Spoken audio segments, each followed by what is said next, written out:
João, o Apocalipse, à igreja de Tiatira. Estamos no capítulo 2, verso 18 a 29.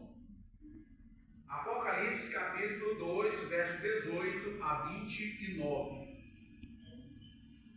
Essa é a quarta carta dirigida à quarta igreja, a igreja em Tiatira.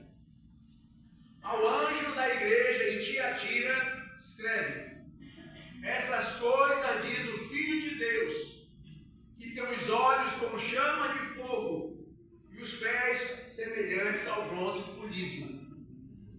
Conheço as obras que você realiza, o seu amor, a sua fé, o seu serviço, a sua perseverança e as últimas obras, mais numerosas do que as primeiras.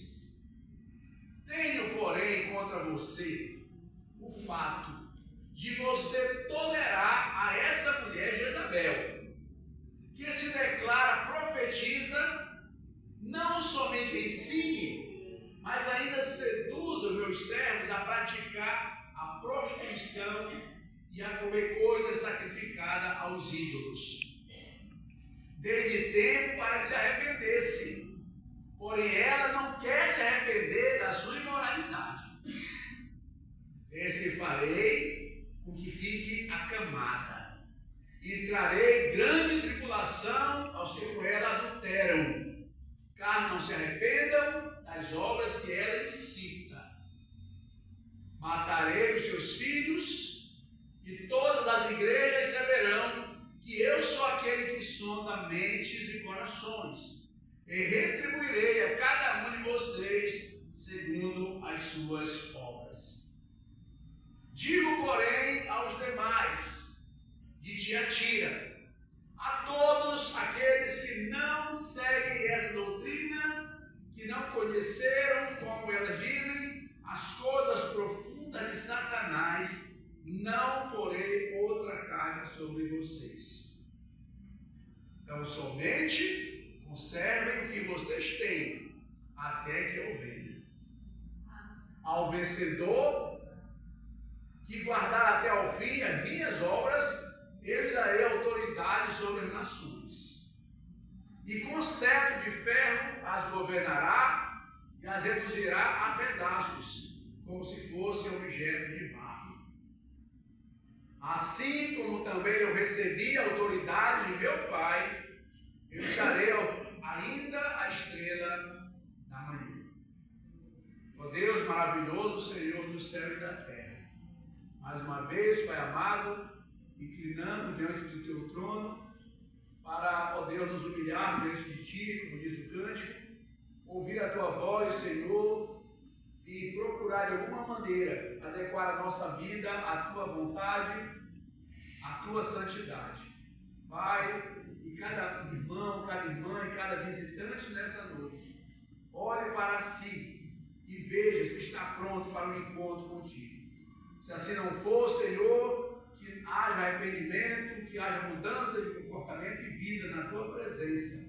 Para que aquele dia nos encontre, ó Deus, descalços, nus, sem preparo para o Teu encontro conosco. Pai, nos orienta, nos abençoa, nos proteja de tudo e do mal. Em nome do Senhor Jesus Cristo. Amém. Amém. Então, meus irmãos, nós temos dado substantivos às igrejas e vemos que a igreja de Éfeso, que foi a primeira igreja, foi chamada a igreja descuidada, porque perdeu, esqueceu o amor que tinha para com Deus. Continuou a igreja, mas já não tinha amor para com o Senhor.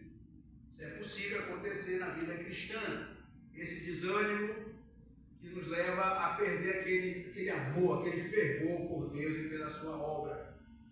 A segunda igreja que nós vemos aqui foi a igreja em Esmirna, a igreja coroada. Não houve uma palavra de repreensão contra aquela igreja. Era uma igreja que Deus amava, protegia, que abençoava. Tomara sejamos parecidos com Esmirna. Semana passada vemos a carta a Pérgamo, e vimos que Pérgamo era uma igreja totalmente com o pecado do mundo. Aceitava o mundanismo de modo natural dentro da igreja, de sorte que se tornou uma igreja totalmente repreensiva. Mas ao vencedor, Deus daria uma pedrinha branca. Todo mundo lembra que eu disse, não, vamos deixar para outra oportunidade, não temos tempo agora. Mas essa pedrinha branca, meus irmãos, era um símbolo de vitória. Todo crente vai receber do Senhor uma coroa que diz respeito à sua vitória enquanto servo de Deus. Quando os atletas olímpicos ganhavam as suas competições, eles eram premiados. E havia uma cerimônia para premiar esses campeões.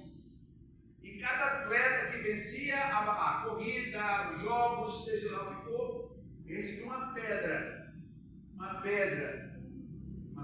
valiosa, e lá estava escrito o nome dele.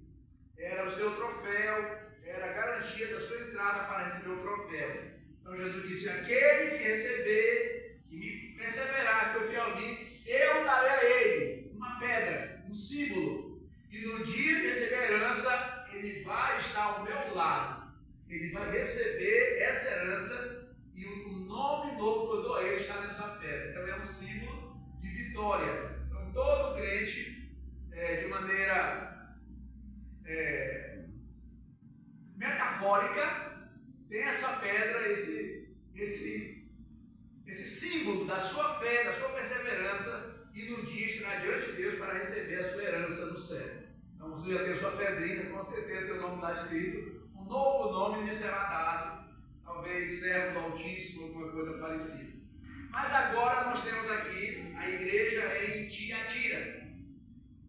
Vamos ouvir um pouco o contexto histórico da carta. Eu sempre gosto de citar aos irmãos para que possamos ver o que está acontecendo na época.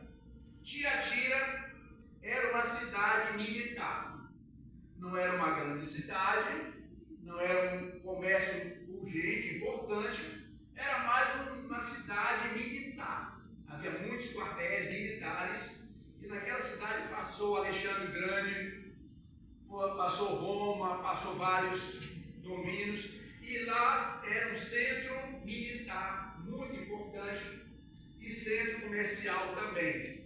Roma governou essa cidade por 300 anos. Nesse contexto dessa cidade, havia dois grandes perigos para a igreja que lá estava: a idolatria e a imoralidade. Meus irmãos, se vocês perguntarem qual era o grande problema da igreja no passado, o grande problema da igreja, onde quer que ele estivesse, era uma idolatria enorme. Os povos antigos eram pagãos, não conheciam Deus. A idolatria, a volta à adoração de ídolos, o mundo todo era idólatra. O mundo todo, tirando Israel, era idólatra. Então a igreja, onde estivesse, enfrentava a idolatria. E o outro grande inimigo da igreja era a imoralidade. A idolatria, a doutrina falsa, a heresia, leva à imoralidade. É uma coisa certa, não tem como. Toda doutrina errada leva a erro prático. Se você aprende de modo errado, você vai ter uma vida errada. Não tem como mudar essa situação. Então o mundo antigo era idólatra, adorava deuses, adorava demônios, e essa adoração os levava a ter uma vida imoral, uma vida sem ética, sem direcionamento. Não havia ética.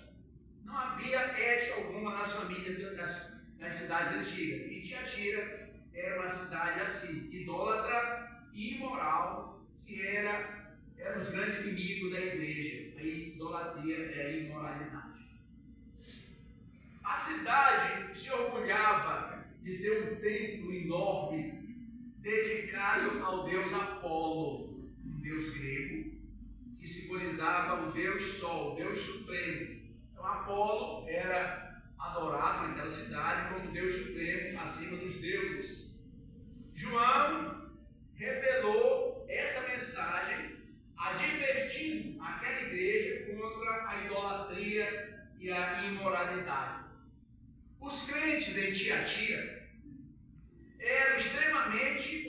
ocupados e facilmente se envolviam com as atividades do mundo.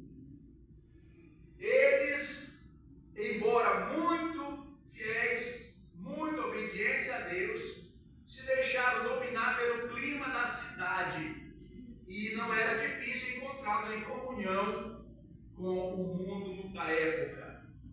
A palavra igrejar foi ignorada porque eles não mais queriam se reunir para congregar. Então eram desigrejados. Então hoje a gente vê igreja desigrejada. Em Tiatira já havia essa direção de não achar necessário a igreja. Interessante, né? O pecado está em todo o tempo. Então a carta possui algumas características normais.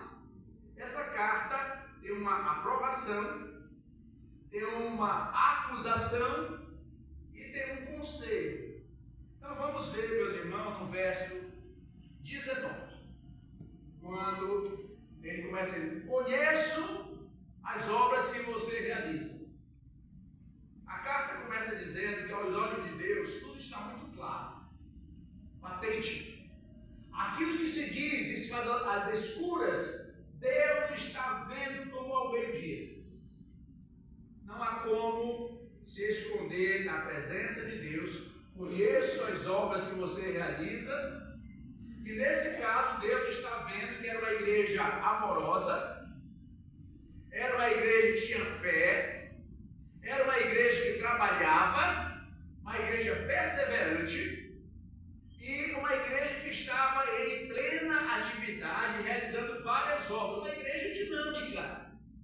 Era uma igreja que, podemos dizer, uma igreja bem dentro da vontade de Deus. Então, era uma igreja que tinha amor. A palavra amor lá é uma palavra amor fraternal. Eles se amavam. Era uma igreja que recebia os irmãos com amor, tratava uns outros, todo mundo cuidava do outro. Então havia muito essa preocupação da comunhão eclesiástica naquele povo ali. Uma boa coisa, a igreja tem que se amar, tem que se ajudar, se proteger. Nós somos a nossa família mesmo, nós devemos amar nós mesmos, cuidar de nós mesmos. Nada de mal nisso. É a igreja que tinha esse amor fraternal, mas faltava amor para com Deus. Devemos amar os irmãos, mas Deus acima de tudo, certamente. Era uma igreja que tinha fé, acreditar na palavra, pregava a palavra, ensinava a palavra, cria em Jesus Cristo, mas era uma fé que não levava as consequências, como vamos ver a seguir. Era uma igreja que trabalhava. A Tiatira trabalhava muito, eles tinham ação social, uma igreja rica, e eles então distribuíam alimento para o povo, faziam ação social, cortar cabelo do povo, uma igreja que trabalhava muito. E uma igreja perseverante. Eles eram igualzinhos desde quando começaram, então uma igreja que não arredou em meio às dificuldades. Uma igreja que se envolvia em várias atividades. As obras eram muito intensas naquela igreja, muita gente muito ocupada sempre. Parece uma igreja perfeita, não é? Poxa, eu queria ser uma igreja assim. A igreja tem fé, amor, trabalha, persevera. Mas, quando chegamos no verso 20, nós começamos a ver com os olhos de Deus. Nós começamos a ver a igreja como Deus vê, e aí está o problema. O nosso olhar é muito simplista, é muito horizontal. Nós não devemos estar preocupados com a opinião do povo, mas devemos estar preocupados com aquilo que Deus vê em nós. Não que o homem vê, mas aquilo que Deus vê é que nos importa. E como é que Deus via aquela igreja? Aparentemente tranquila, aparentemente de boa. Mas vamos ver o que ele fala no verso 20. Tenho, porém, contra você. Poxa, nós somos uma igreja amorosa, temos fé, trabalhamos, perseveramos. Mas eu tenho algumas coisas com vocês. Veja que Deus, ele é muito santo. Deus está atento aos detalhes da nossa vida, porque Ele quer o melhor em nós e para nós.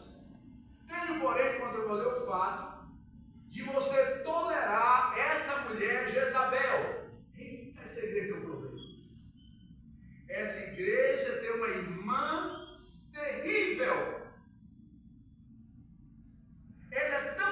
terrível, que ela é chamada por Deus de Jezabel.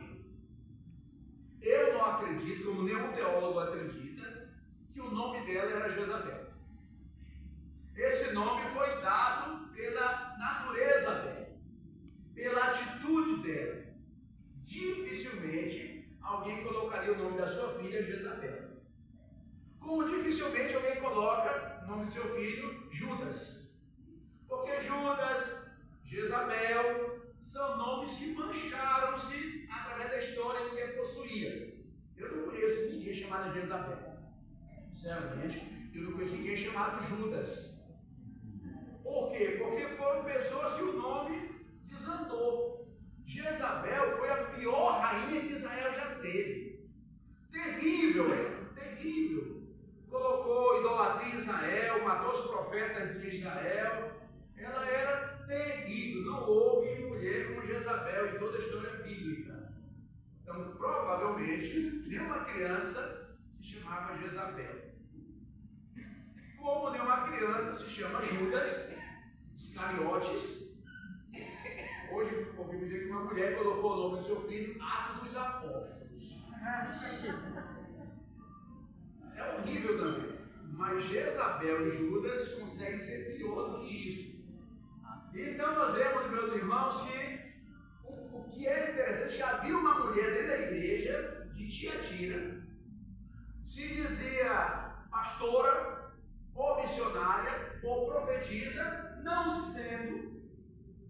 E essa mulher ensinava coisas erradas dentro da igreja. Era uma mulher de autoridade na igreja. Olha o que diz. Tendo, porém, contra você o fato, a realidade de você tolerar, aceitar, ter como certo que essa mulher, Jezabel, essa mulher horrível aí, que se declara profetiza não sendo. Então Deus está dizendo, não é. Eu não mandei essa mulher. Quer dizer que podia ser um homem também. Então não é questão aqui de machismo, é que no caso é uma mulher mesmo.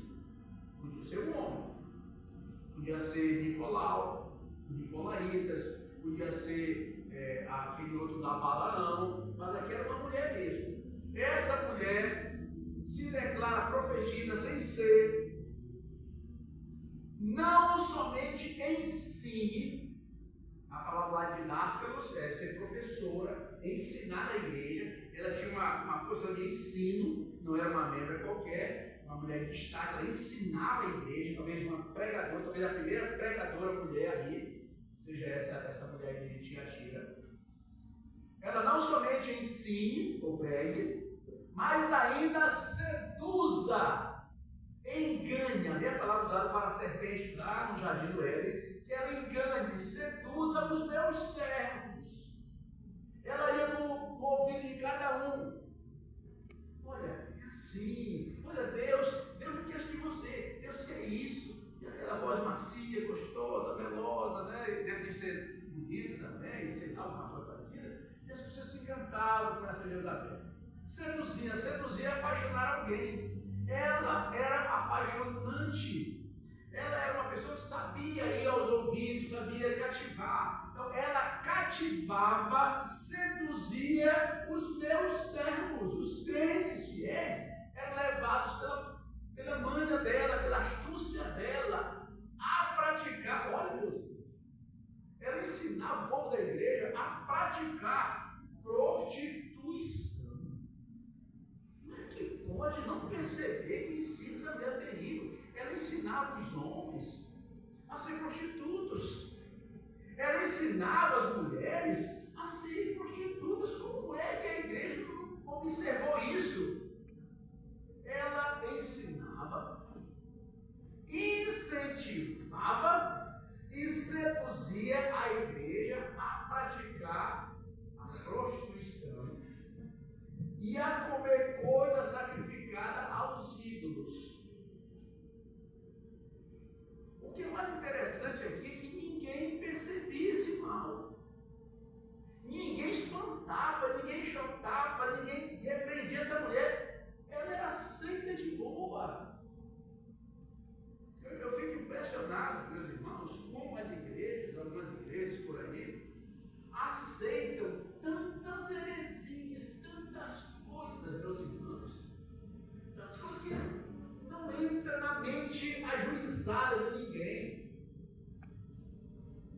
recentemente estavam vendendo a semente do céu. E cada semente só custava R$1.000, um grão de arroz, R$1.000 só. E as pessoas fazendo fila para comprar, seduzindo, enganando. Como as pessoas têm ingenuidade ao ponto de cair em cada cilada, cair em cada palavra desses maus obreiros que são igual Jezabel, que traz ensino errado, ensino que é errado, faz o que é errado, mas não são percebidos. Nós temos que ter mais sabedoria. A gente não é obrigado a mudar o mundo, não, nem vamos mudar o mundo, mas nós temos que ter cuidado com a nossa consciência.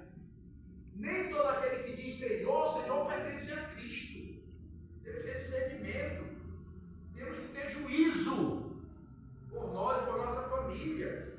Então, essa mulher, Jezabel, um caráter de Jezabel, eu realmente não acredito que eu desse Jezabel, o caráter dela, ela estava destruindo a igreja, mas a igreja não fazia nada. Eu estou vendo que está entre vocês toleram, aceitam de boa essa mulher, o ensino dela, que está sendo coisa errada para o meu povo, a ser prostituta e a comer coisas sacrificadas aos ídolos. E ela diz, não é nada não.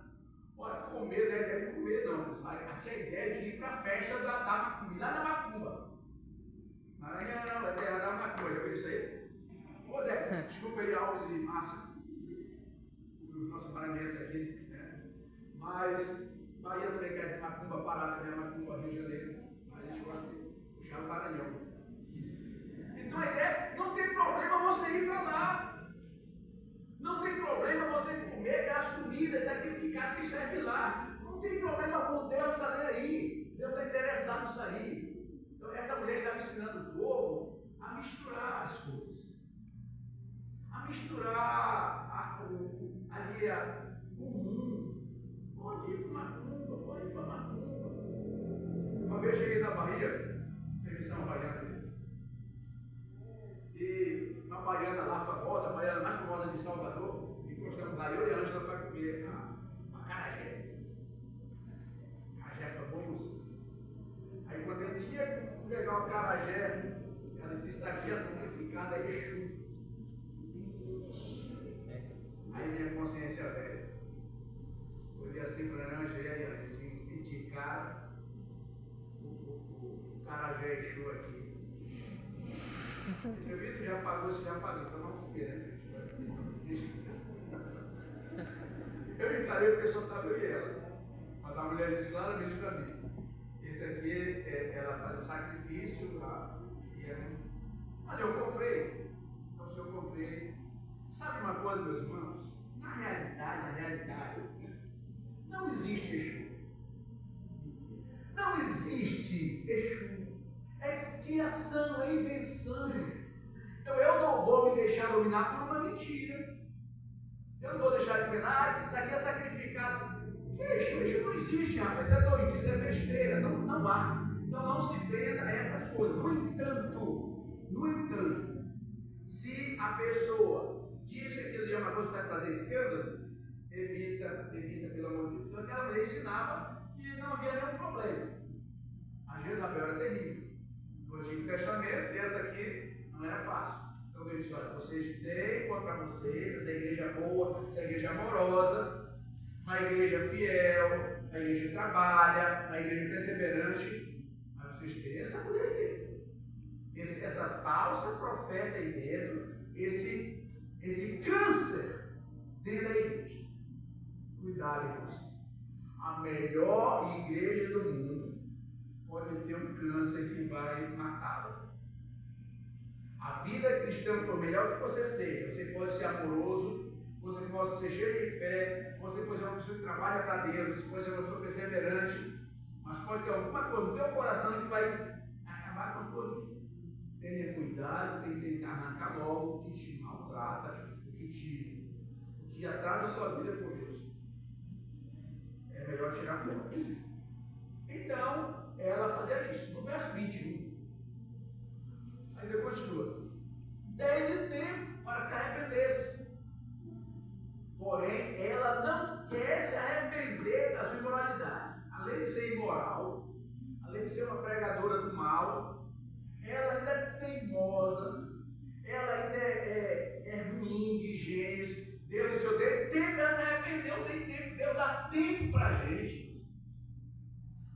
Quanto tempo Deus lutou e luta com você por um pecado na tua vida?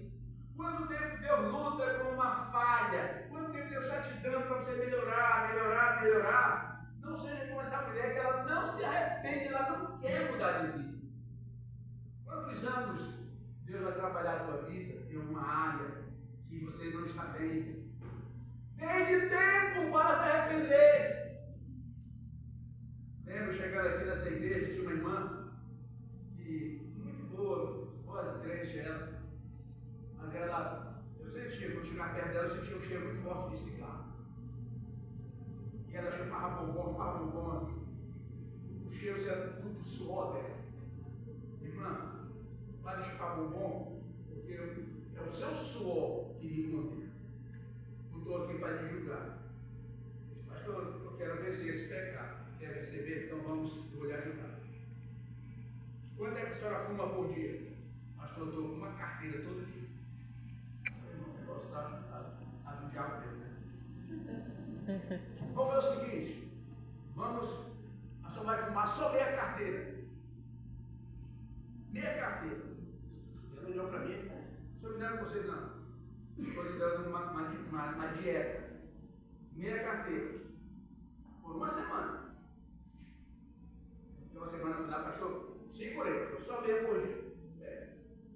Agora só vai fumar só um por dia. Eu não vou conseguir. Em 3 semanas ela tinha abandonado todo o cigarro. Nunca mais botou um cigarro na boca. Trocou pela pastilha Peter. Os antigos aqui sabem que. Então, meus irmãos, Deus deu tempo àquela irmã. E ela acatou, ela recebeu, e Deus te dá tempo para muito. Nós temos mudado a nossa vida, a nossa percepção da vida, a nossa vida, mas muitos são teimosos. Dê-lhe tempo para que arrependesse, porém ela não quer arrepender da sua imoralidade. Aqueles que não querem se arrepender da sua imoralidade, que não querem se arrepender da sua vida fora da vontade de Deus, saiba que Deus tem limites. Deus não é limitado pelo homem, mas Deus é limitado, se assim podemos dizer, pela sua própria santidade. Há um tempo que o juízo de Deus vem, seja um juízo nacional, seja um juízo mundial, como vai ser a tribulação, ou seja um juízo pessoal. Há um momento que Deus vai ter que agir. Que Deus vai ter que agir na nossa vida. Ele está te dando tempo a mim, dando tempo a nós para arrependimento e para abandonar essa prática. Não havendo abandono, dê-lhe tempo para você se arrepender. Você ouviu que isso aí não é certo. Você teve 1 ano, 2 anos, 3 anos, você teve vários dias para se arrepender, mas você não quer. Você não quer abandonar o pecado, você não quer se arrepender da sua imoralidade. Tem muito crente assim, né? Olha o que Deus está dizendo para essa igreja. Eu estou dando um tempo. Jesus está dizendo que ele está esquecendo. Está dando tempo. Está dando tempo. Está dando tempo. Mas um dia a corda puxa. A corda vai apertar o pescoço desse que não quer se arrepender, seja ele quem for. Isso vale para crente, para pastor, para missionário, para qualquer coisa aqui. Temos que ter muito cuidado. Não é porque nada está acontecendo que Deus está aceitando. Deus está te dando tempo para você se arrepender e mudar de vida. Meu amigo, o pastor Davi, lá de Juazeiro, ele é menino. E todo menino no interior gosta muito de nadar em açude. Jogar bola, nadar em açude. O pastor Davi era um menino desse aí. Só que o pai dele, ele era um agricultor lá, e o pai dele, toda hora do racho, chamava o pastor Davi, na época, uma criança, para carregar lenha. E o pastor Davi, carregar lenha, então ele pegava o jumentozinho, encher de lenha, e o pai dele, olha, Davi, coloca tanto de lenha no jumento. O Davi colocava. E quando ia chegar na hora do racho e do banho, o pastor Davi colocava uma carga dobrada de lenha, e o jumento, quanto mais lenha ele colocava, mais o jumento acelerava. O jumento vinha rápido, estava animado, e o pastor, quanto mais carga eu coloco, mais o jumento se alegra.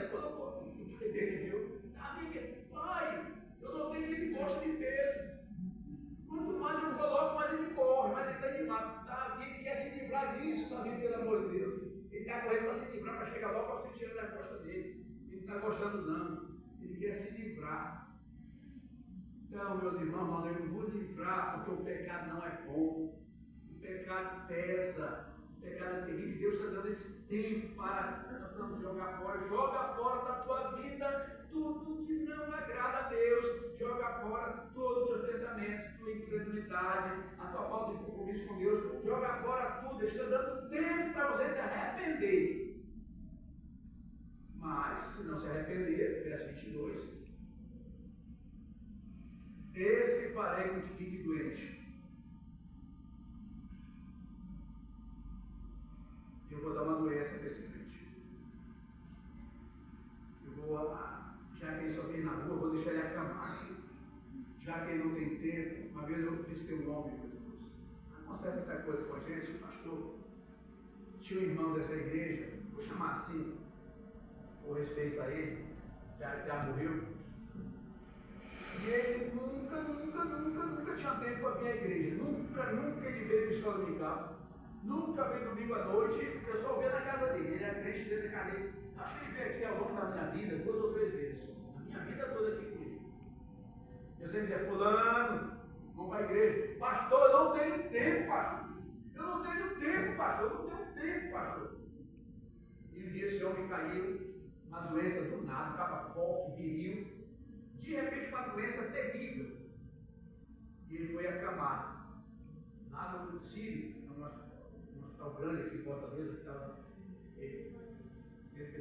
ele estava lá. Eu fui lá. E aí, pastor, ele falando, agora tem tempo? Pastor, tem que passar um mês aqui. Está vendo? Você nunca tinha tempo para Deus. Agora Deus te deu um mês aqui em cima dessa cama. Você não vai me ouvir, cara. Todo dia eu ia lá, todo dia lá. Papinho. Todos. Passei um mês pregando para ele. Depois de um mês, ele morreu. Morreu acamado. Nunca mais levantou daquela cama. Muito conhecido. É o grupo de vocês aqui, esse homem. Não quer se arrepender. Não quer mudar de vida. Não quer dar atenção devida a Deus. Cuidado.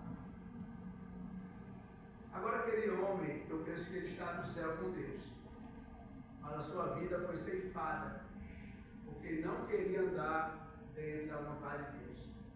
Meus irmãos, devemos ter cuidado. O bom filho tem vida longa. O mau filho pode ter a vida tirada a qualquer momento. Isso vale para a família e para Deus também. Esse que farei com que ele fique doente. Talvez a doença vá acalmar, vá fazer refletir, vá fazer pensar, vai trazer de volta. Farei que fique doente. E trarei grande tribulação aos que com ela adulteram. Vou transformar a vida das pessoas que estão perto dela. Vou botar confusão aqui no filho, numa filha, vou destruir casamento aqui deles, vou botar briga de pai para filho. Eu vou transtornar. Vou deixar que o pecado possa fazer o seu efeito na vida deles. Caso não se arrependam, olha isso tudo, Deus trabalhando para o arrependimento. Deus trabalha no arrependimento. Deus trabalha na volta. O que Deus quer é a nossa volta para Ele. É tudo que Ele quer. Caso isso não funcione, não haja arrependimento das obras que Ele faz, que Ele cita, que Ele ensina. Caso essa mulher maldita não se arrependa, esse homem maldito não se arrependa, verso 23. Matarei os seus filhos. Os filhos vão se desviar. Vão andar pelo mundo jogados, mortos. E todas as igrejas saberão que eu sou aquele que conhece mente e coração e dou a cada um segundo as suas obras. Deus, Ele nunca é maculado. Quando nós estamos certos com Deus, Deus é glorificado e nós somos abençoados. Quando andamos errado com Deus, Deus continua sendo glorificado e nós somos amaldiçoados. Só quem perde na desobediência é a gente. Deus não deixa de ser Deus, porque eu estou bebendo cachaça lá no meio do mundo, e eu preguei aqui, eu já estou bebendo cachaça. Deus continua sendo meu Deus, mas eu tenho prejuízo total. Matarei os seus filhos. Todas as igrejas vão saber que eu sou aquele, eu sou o Deus que sonda a mente e o coração. E retribuirei a cada um de vocês. Isso aqui não dá arrepio, não, irmão. Eu vou dar para vocês segundo as suas obras. Eu vou te dar aquilo que você me deu. Eu vou retribuir a cada um segundo o que você fez. Senão eu não fiz nada. Senão eu não tinha tempo. Eu nunca sei para entregar um folheto, Senhor. Eu nunca sei para entregar um folheto para ninguém. Eu nunca vou dizer ninguém. Então o teu saldo é zero. Você não tem nada a receber. Uma árvore sem fruto. Jesus ia passando por uma figueira. No tempo de dar figo. No tempo de ter frutos. Jesus ia passar lá com fome. E parou embaixo da figueira para comer. A figueira não tinha nada, a figueira não tinha um fruto. Jesus disse: maldita seja tu, figueira, que nunca mais nasça nada em ti. Jesus passou. No outro dia voltou, na mesma estrada, passaram embaixo da mesma figueira, a figueira totalmente morta. Os discípulos: Senhor, uma figueira secou imediatamente, Senhor. Pois é. Já que não serve para dar fruto, também não serve para mim, não. Tenha cuidado, irmãos. Deus sabe o que você faz. Deus sabe o que você devia fazer, e eu também. Eu sou o primeiro aqui nessa relação aqui. Deus sabe o que a gente faz. Deus sabe o que nós não fazemos. E Deus sabe o que deveríamos fazer e não fazemos. Conheço as tuas obras e vou te devolver. Eu vou devolver a você na mesma moeda que você tem me dado. Isso aqui é muito sério. Isso aqui é seríssimo. Que coisa, muito sério. 24. Estamos chegando ao final aqui. Eu tenho 2 ou 3 minutos. Digo, porém, sempre há um fiel, sempre há, que nós chamamos, né, pastor Pontes, um remanescente fiel, né? Sempre há. Graças a Deus.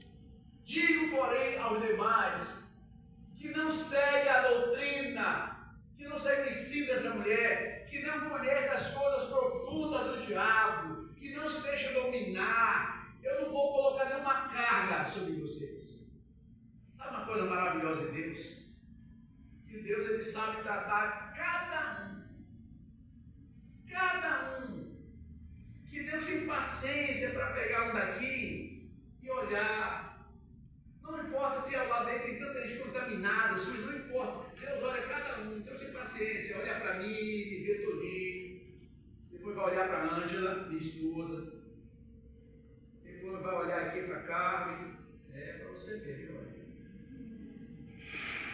Deus deixou todo o tempo no mundo, né? Agora eu vou pegar a Julene aqui. É isso.